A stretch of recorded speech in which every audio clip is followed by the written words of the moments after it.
Hello, everybody. Hello, Dija. I'm interviewing Dija today, and as you can see from the title of the video, she is both a men's rights activist and a feminist. We did an excellent interview on the MenareHuman site a few days ago, which I've linked down below, and I really want to do this interview now because, Dija, I'm just so impressed with your knowledge. And what's really interesting is that you live in Kenya, in Africa, and Yeah. there's not a whole lot of media attention on Kenya and Africa in regards to the men's rights movement. So we'll do the same thing as before. I'll give a brief intro and then you can kind of take it away. I honestly didn't even prepare any questions so much because I think it went so well last time. We can just do the same thing and kind of see how it flows. So that's brief background. You go to university in Nairobi in Kenya. Yeah, Nairobi. Okay, and what are you studying? Right now I'm studying what would be called computer science, in the US and the UK. So here we call it applied computer technology. Okay, cool. And you were born in Dubai. Yes. And you're half Arab, half Indian descent. Yeah. Cool. Okay, so you came to the men's rights Discord and you were telling your story about how you used to be only a feminist and you were actually against the men's rights movement, but then you changed. Kind of tell us about that change and how it happened. Well, so like many people, I viewed like the men's rights groups as being hateful, misogynistic, and well, just genuinely against feminism, for no other reason than because they didn't agree with women's rights, and obviously I had a problem with that. So as you know, that in some places, these groups are considered hateful or hate groups. So I just kind of believe them, right?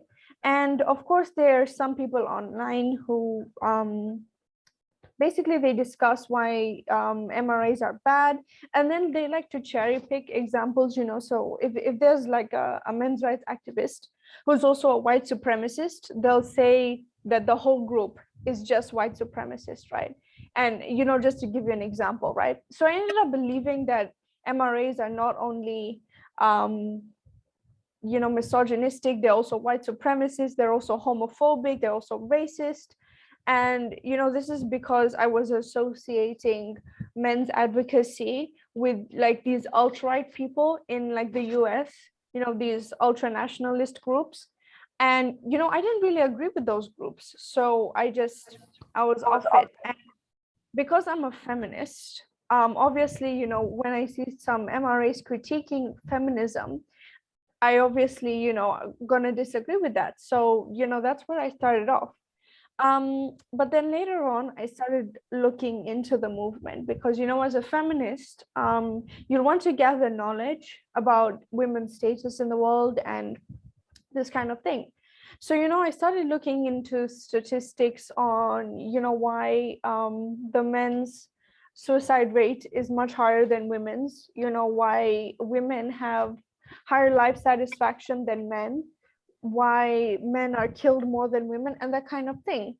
And if you look at these things from a feminist lens, it's usually something like patriarchy hurts men too, or like it's a result of toxic masculinity, or it's a result of male privilege backfiring, for example, right? So this is what I believed for a long time. Then I started really questioning myself. There's a lot of things that don't really add up in a lot of Western feminist literature. Things like how if a man is sentenced for a longer time in prison just because he's a man, it's benevolent sexism against women. So like it seems that like there's just always sexism against women, even if it's something that benefits us, right? So like, for example, no one would say that like a person of African American descent is privileged for getting a longer sentence than maybe someone of Caucasian descent, right? So why are we saying men are privileged for getting like a longer sentence in prison than women, that kind of thing. And it's the same thing. That's a great point, man. Yeah, so like it's the same thing with the suicide rate. It's not that men weren't talking, it's just that when they went to therapy, it was not really suited for their needs, which is why they ended up leaving, you know. And then another thing, like when you look at the discourse on domestic violence against men, Yeah, I was it's gonna not ask you. just I was gonna ask yeah. you before you get started. Mhm. You had some very interesting statistics, and this is Yeah, specific to Kenya yeah. on domestic violence and sexual violence. So, can you kind of repeat those again? Because I thought they were very interesting. So I have actually statistics on a lot of places, including the Arab world, which I can share with you if you'd like. But for Kenya specifically, a report done by, wait, let me just get her name. A report done by Catherine, this researcher called Catherine in the US, Catherine W. Kigaya. She found that 33% of ever married men in Kenya had been victims of domestic violence, physical domestic violence, and 24% of ever married men in Kenya had been victims of sexual violence by their partner. And how does that compare to rates against women?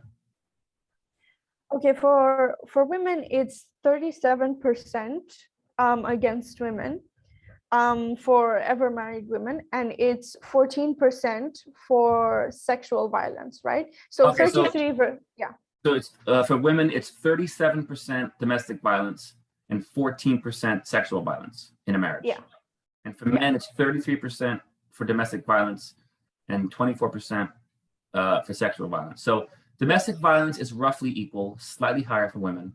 But what really yeah, jumped out at me a few days ago when you first said this was it's 24% for men and 14% for women for sexual violence. So yeah, sexual violence is actually higher for mhm, men in a yeah, marriage. yeah. Can you talk a little bit about that, like why that is and how that happens?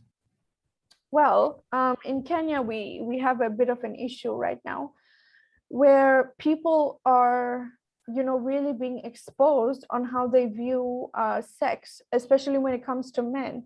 And when I say sex, I don't just mean consensual sex, I also mean non-consensual sex.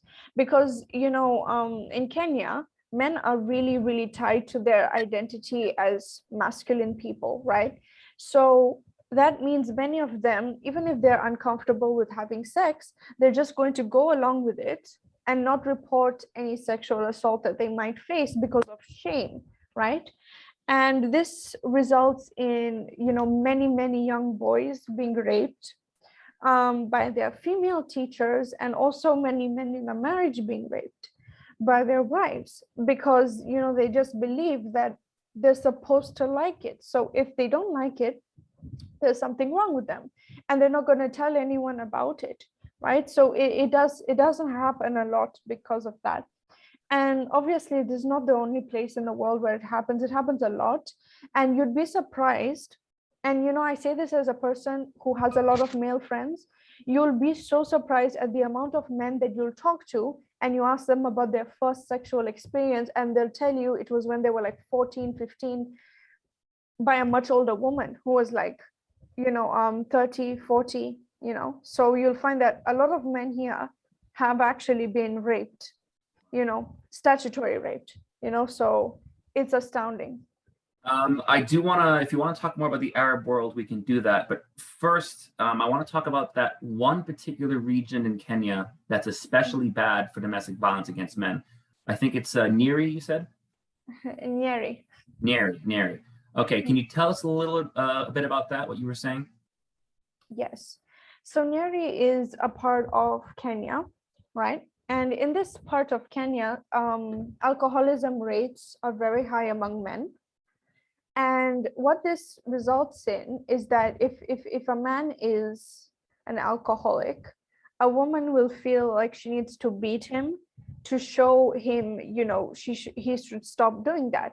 Now, obviously, this isn't the right thing to do. It's not good to beat your partner just because they're dependent on alcohol. But that's one of the factors that really, really increases domestic violence against men. And this is backed up by a study that I read recently, which talked about factors in resulting in domestic violence against men in Nyeri. Also, there's also a cultural aspect, because in Kenya, And in like most countries in the world, men are expected to provide for women and for their families.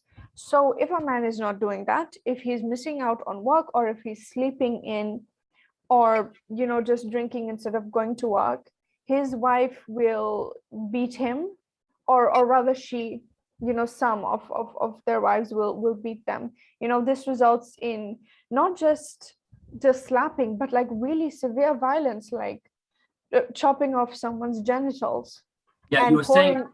you Yeah. said there was a story about the politician who his wife cut his genitals off. Can you kind of tell about that story? Okay. So he was not a politician. I'm not sure what job he did.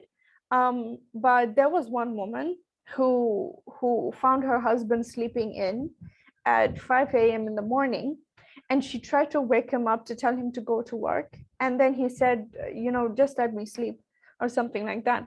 So she went to the kitchen, she got a knife, and she chopped his genitals off, right? So she went to prison for 1 year, and that's what happened. I don't know what job that guy did, but there was a different case, who was where there was a politician. I'm not sure this person is from Nyeri, but he was sent to the hospital It was Kenya. because of domestic. Yeah, it was in Kenya. Okay. Yeah, he was sent to the hospital because of domestic violence, and he was so embarrassed he refused to even talk about it. He said, this is my family private matter. I don't want to talk about it, and that kind of thing. So on top of being physically assaulted by his wife, he was also feeling shame, which is, yeah. And in these two cases, you were saying alcohol is often a factor, but it doesn't sound like it was a factor in the two cases you just talked about. Is that correct? Yeah. Okay, it can be a case. It can be a factor in a few cases, but obviously not all of them. Okay. So I asked you this last time. How do the police usually react to domestic violence against men in Kenya? Um, so it depends on how severe the violence is. It depends on different place where you are, how educated the police are.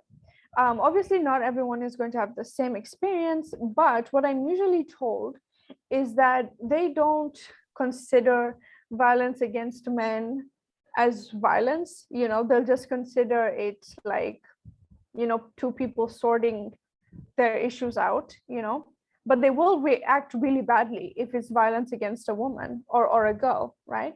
So I know this topic is not related to domestic violence, but physical punishment, and like severe physical punishment in boys only schools, is very, very high. One of my best male friends went to an all boys school, and the deputy principal would literally punch male students in the face. Like, that's how harsh it was, right?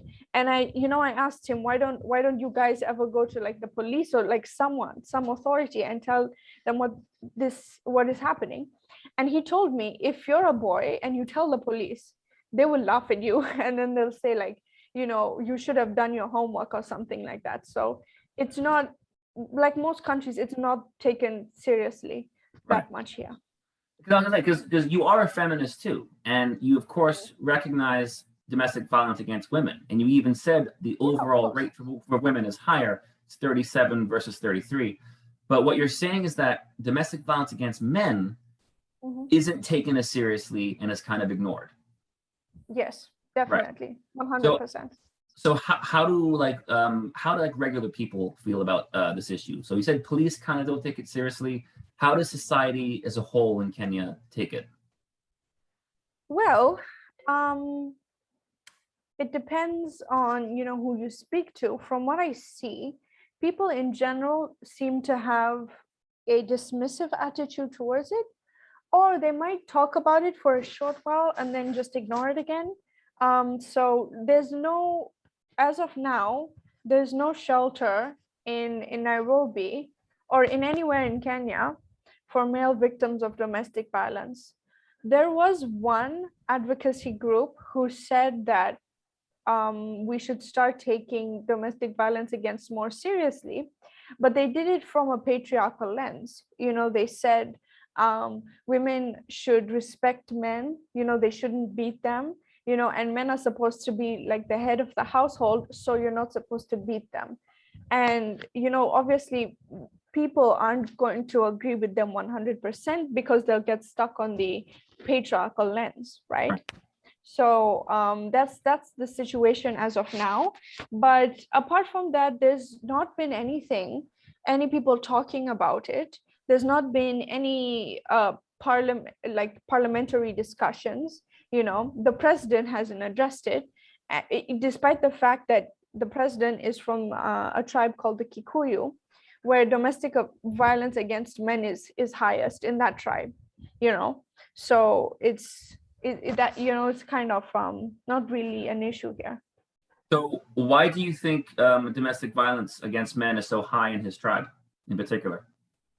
Well, the Kikuyu tribe is a matriarchal tribe, so there's a lot of respect for women, or rather it used to be a matriarchal tribe, so there's a lot of respect for women, and women are at the top of the pecking order in the house.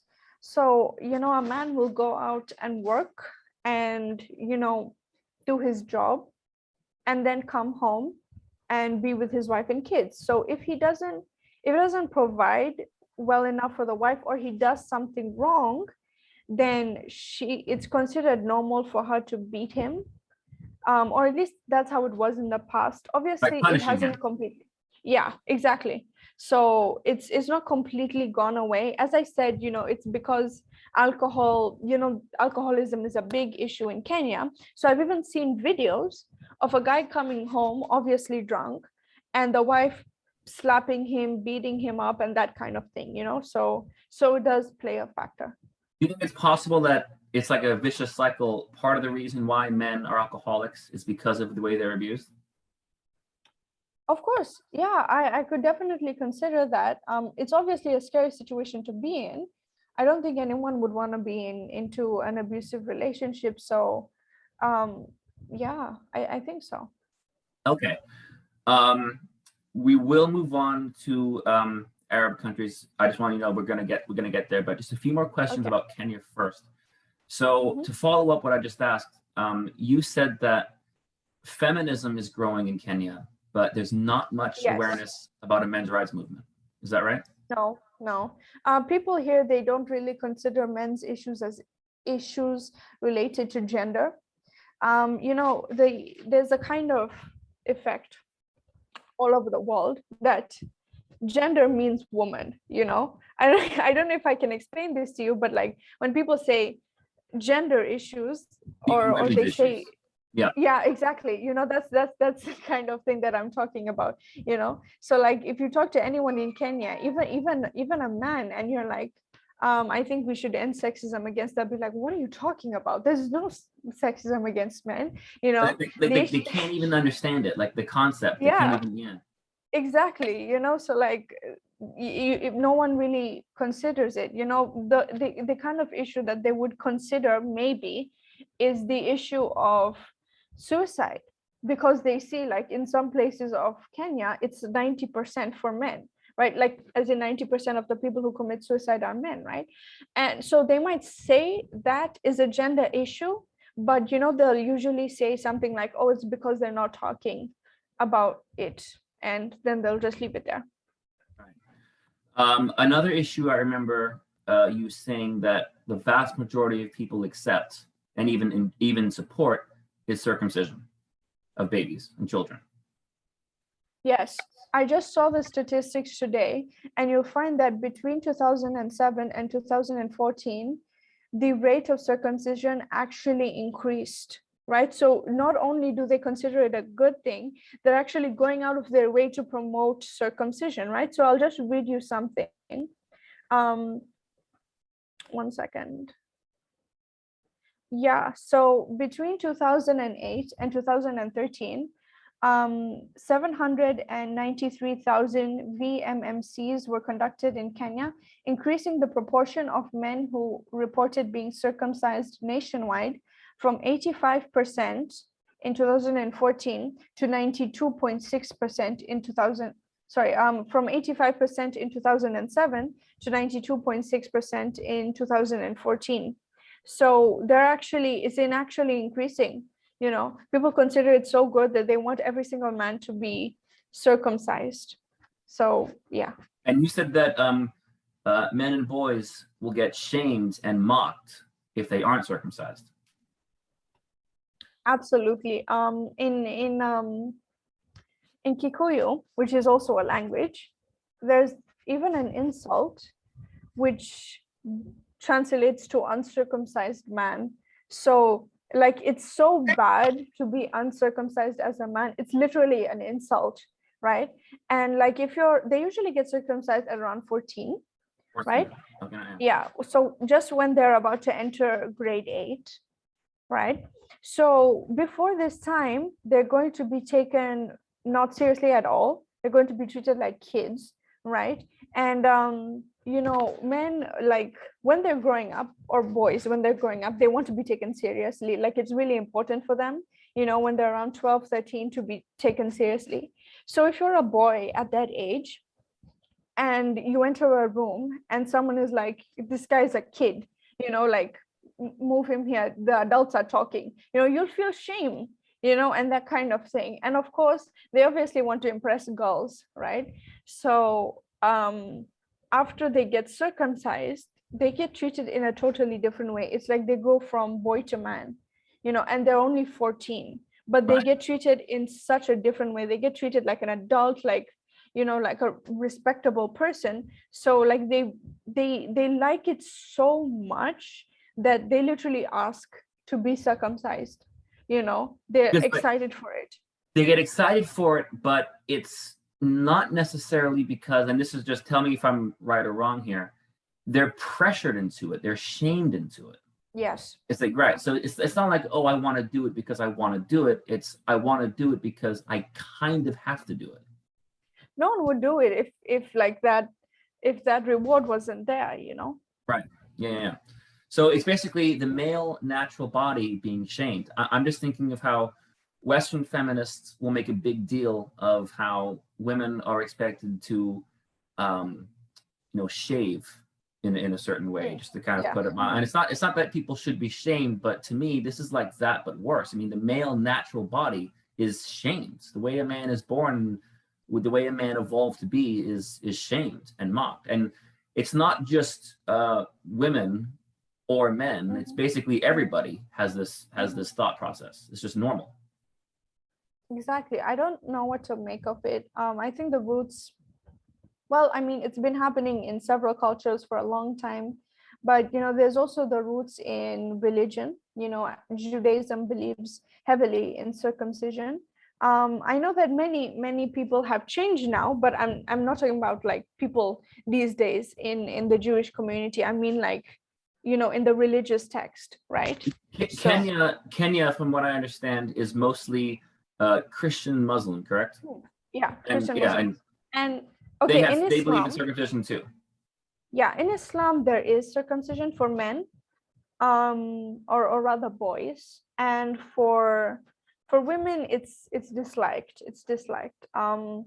For Christianity, they say it's not really a must, but many Christian men in like these traditional societies, they end up doing it anyway, right?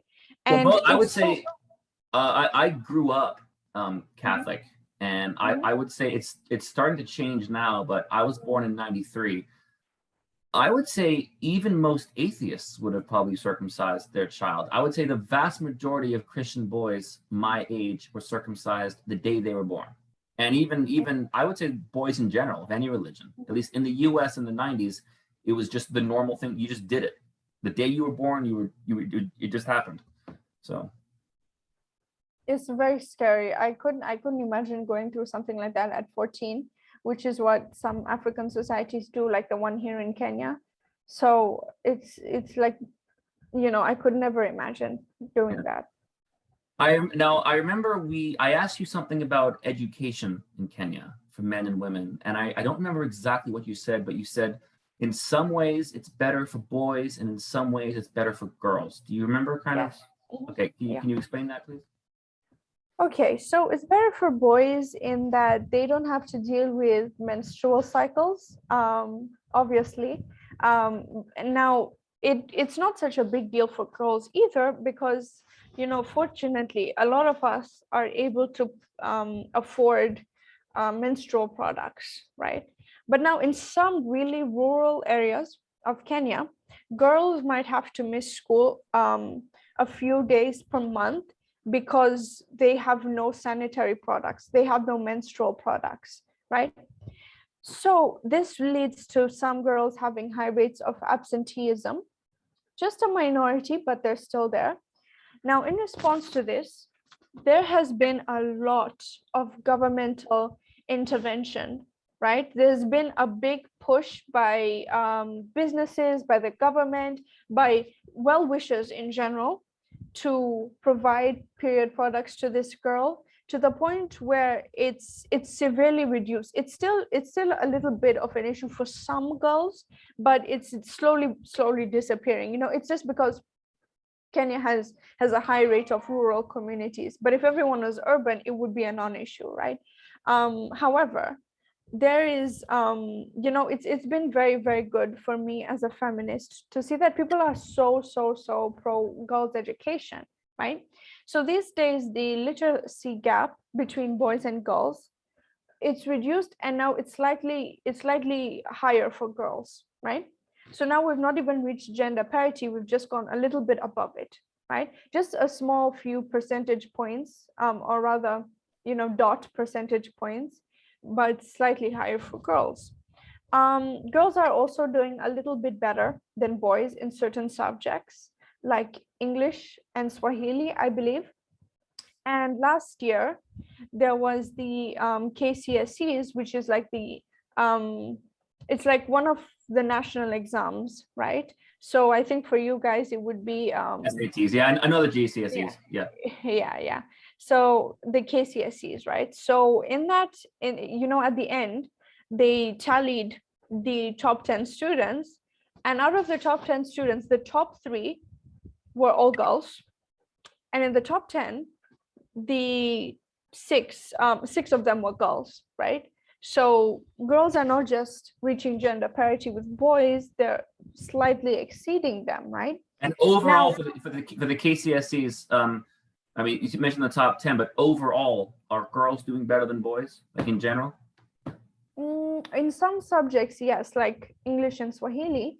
In some, like math and physics, they're slightly behind, but it's not because girls are not doing well, but rather, like I said, their averages are being dragged a bit down by the girls who are having absenteeism, Right. that issue. But like I said, even that is just disappearing. These days it's just becoming equal. So it's not like, because a lot of Americans, when they think of Kenya, when they think of Mhm. Africa, they have the image in their minds, from movies and from Hollywood. This is, backwards, regressive country with no Yeah. technology. They think that women are totally oppressed and that girls Yeah, aren't allowed to go to school. yeah. That's obviously not true. Of course not. Of course not. So You know. girls are not kept out of school. So parents want their girls to go to school and they want their girls to go to college. Yeah. Yeah, exactly. So now for I college, mean, you're a woman in college right now yeah, in Kenya. yeah, exactly. And you should know that not everyone, first of all, in Kenya goes to university. It still has a little bit of a low rate for people who go to college and actually graduate, because in Kenya, there's not that many really good private universities. There is public universities, but they're a little bit low quality because many teachers, lecturers, many of them go on strike sometimes, right? So that does reduce the quality. However, when it comes to the average rate of people who graduate, you'll see it's higher for men than for women, right? However, I wouldn't say that this is because universities want to keep them out. No, the opposite. They have a lot of scholarships for girls and everything.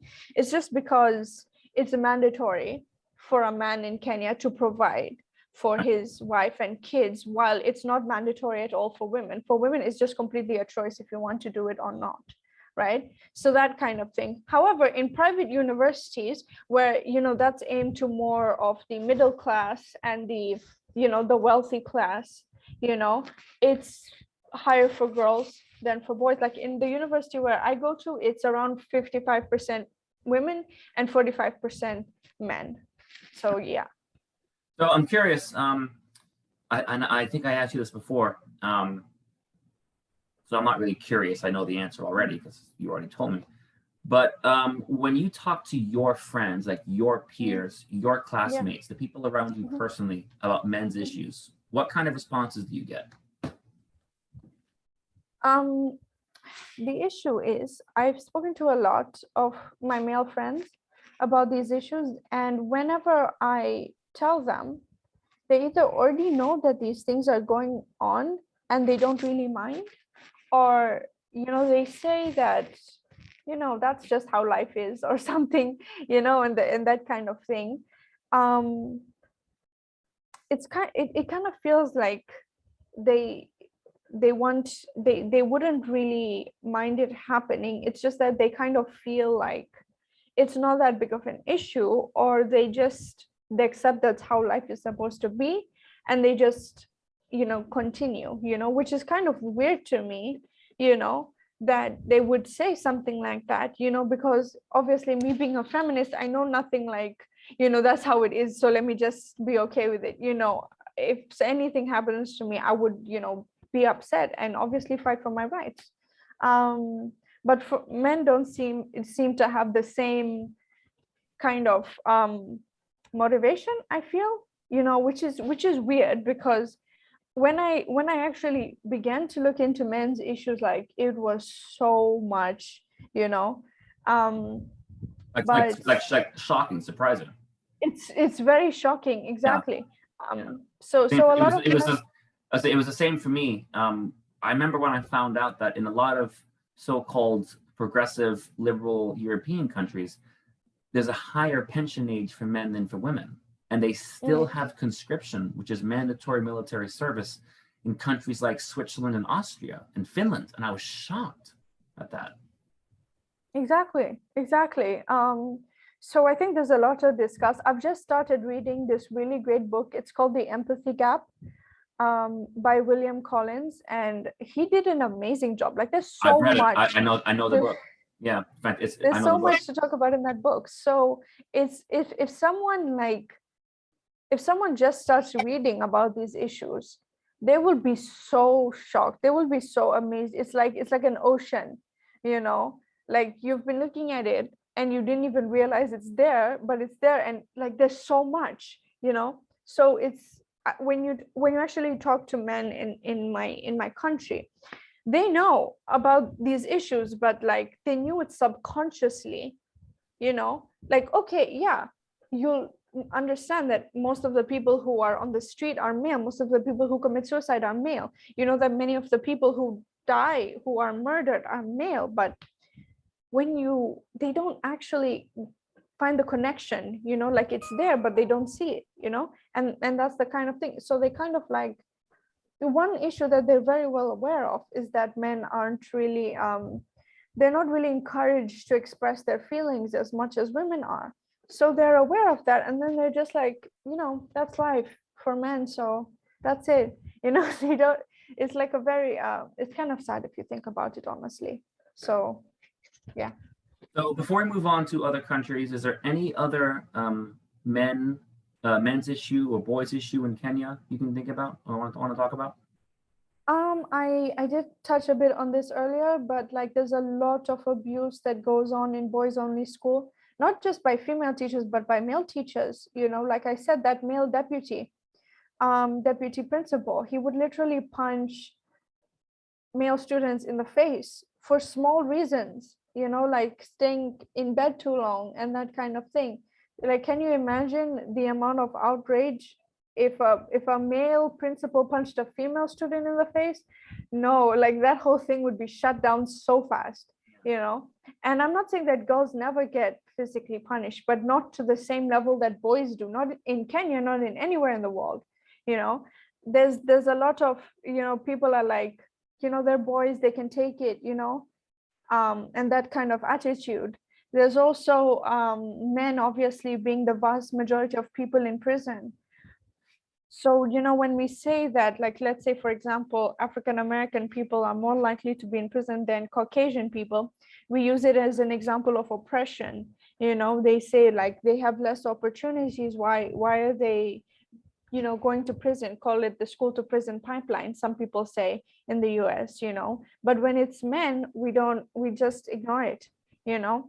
There's the fact that female prisons are a lot better than male prisons in that they're not as strict, they're not as harsh, you know. But there's a male prison called Shimola Tewa in Kenya, in Mombasa, around where I live. It's so harsh, like it's famous for being super, super harsh. And this is a problem all around the world. You'll see female prisons are usually like male, medium, or minimum security prisons, basically. You know, there's the fact that men are 88% of the homeless people in Kenya, 88%, you know, and a smaller percentage are boys and girls. So again, it's almost 90% for males, right? There's the suicide rate.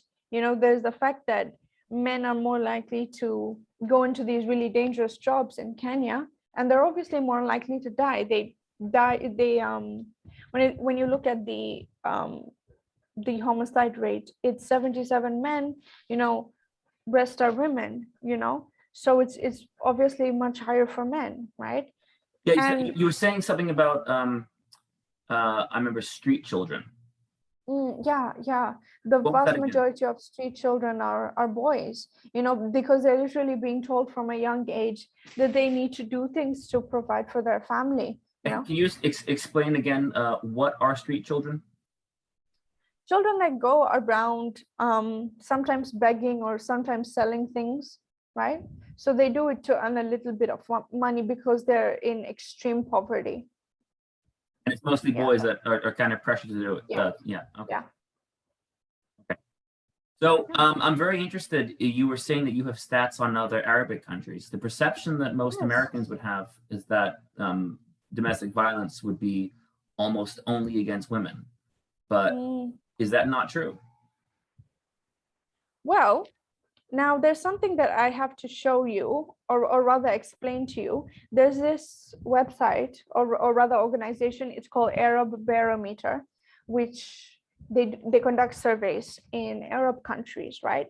And now they did conduct a survey on domestic violence. And when I say domestic violence in this case, it means child abuse and elder abuse included. So violence against any one of your family members. So it's not necessarily just intimate partner violence, right? It's also child abuse, and you know, when someone's abusing their parent, right?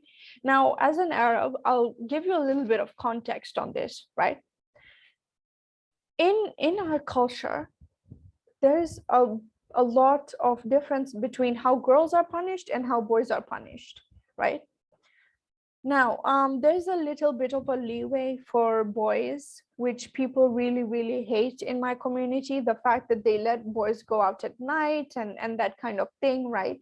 I don't really agree with it, but it's just a demonstration of how Arab parents are very concerned about their girls and not so much concerned about their boys. You know, they'll allow boys to do all manner of dangerous things, which might be more freedom for boys, but it's also more danger and more risk for them. You know, that kind of thing. So now when girls are punished, if they are ever punished physically at all, their fathers or their mothers will just slap them once in the face and that's it, which is still horrible.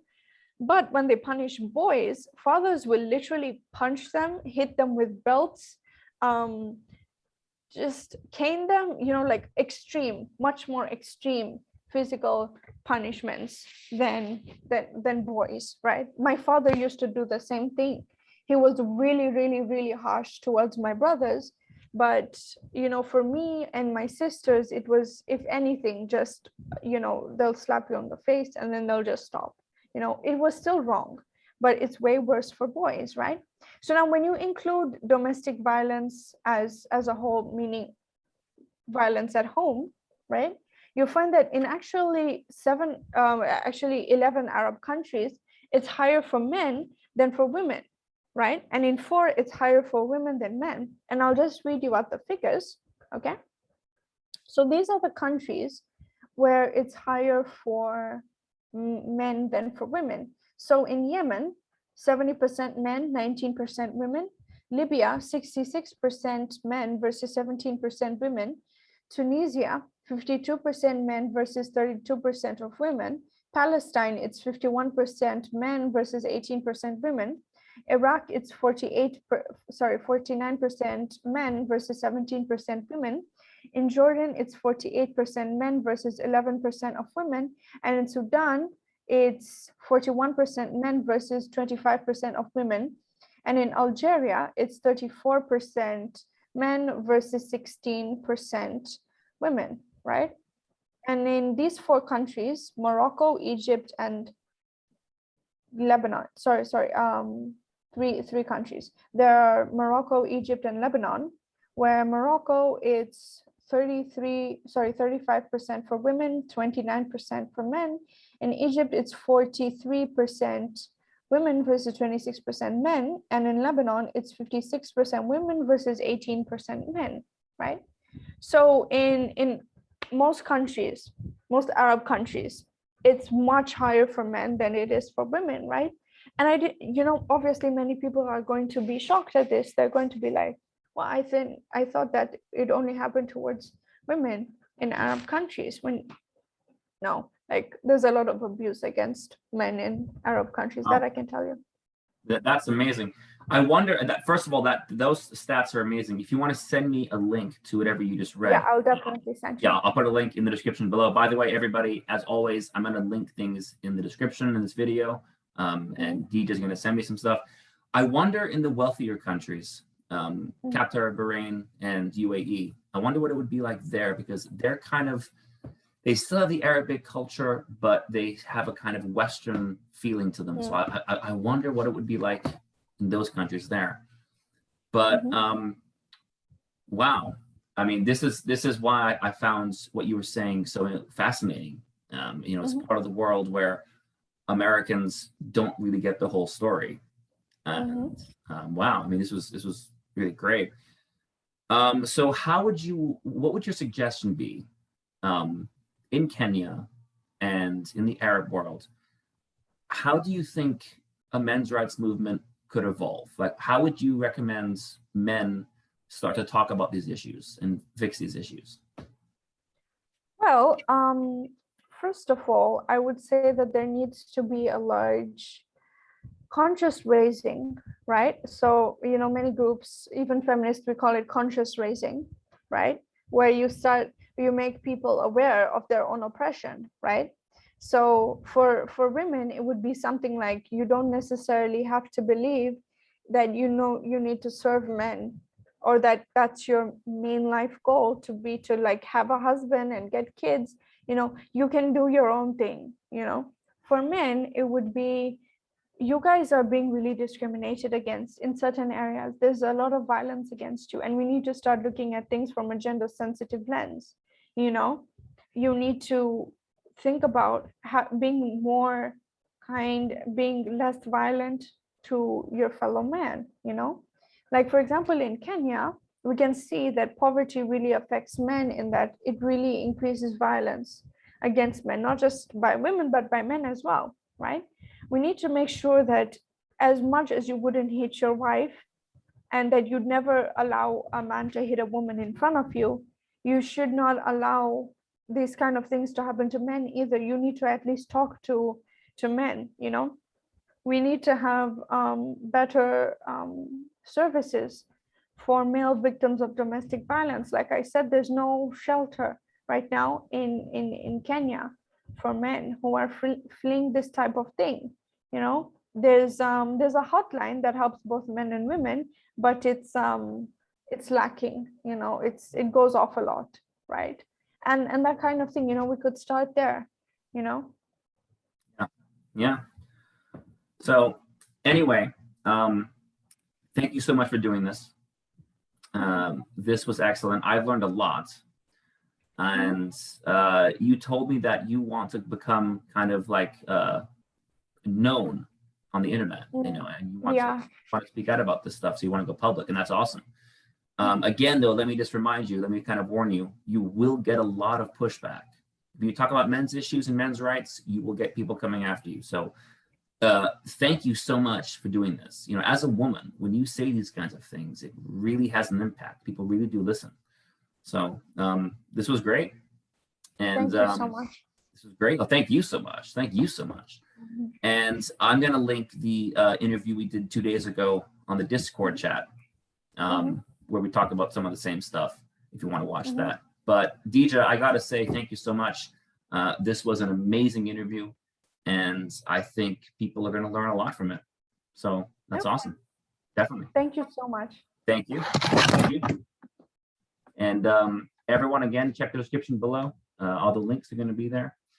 And yeah, Blue Orange 22 and Dija checking out.